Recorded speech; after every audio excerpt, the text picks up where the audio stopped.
దీని పేరు సీ బక్థాన్. మీ ఆరోగ్యానికే కాదు, ఆయుష్కు కూడా మంచిది. అందుకే దీనిని ప్రపంచంలోనే అత్యంత శక్తివంతమైన పండు అని పిలుస్తారు. ఎందుకంటే ఇది తినడం వల్ల మీరు ఎప్పుడూ యంగా కనిపించడమే కాదు, ఎక్కువ కాలం కూడా జీవిస్తారు. ఒకవేళ మీరు అధిక బరువుతో బాధపడుతున్నట్లయితే ఇది తింటే ఈజీగా వెయిట్ లాస్ అవుతారు.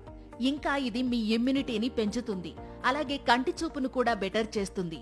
అంతేకాకుండా ఈ పండుకు క్యాన్సర్ ను కూడా ట్రీట్ చేసే శక్తి ఉందని స్వయంగా DRDO రీసెర్చ్ చేసి చెప్పింది. ఇక ఈ పండులో ఆరెంజెస్ కంటే 10 రెట్లు ఎక్కువ విటమిన్ సి ఉంటుంది. ఇంకా దీనిలో ఒమేగా 3, 6, 9 తో పాటు రేర్ ఒమేగా 7 కూడా ఉంటుంది. ఇక దీనిలో vitamin A, B, C, E, K తో పాటు ఇంకా చాలా మినరల్స్ కూడా ఉన్నాయి. ఇంకా క్లియర్ గా చెప్పాలంటే ఇది ఓ మంచి మల్టీవిటమిన్ ఫుడ్ లా పనిచేసి మీరు జీవించే కాలాన్ని పెంచుతుంది. ఇది ఇంత సూపర్ పవర్ఫుల్ కాబట్టే మన ప్రధానమంత్రి మోదీ గారు కూడా దీనిని గురించి చెప్పడం జరిగింది.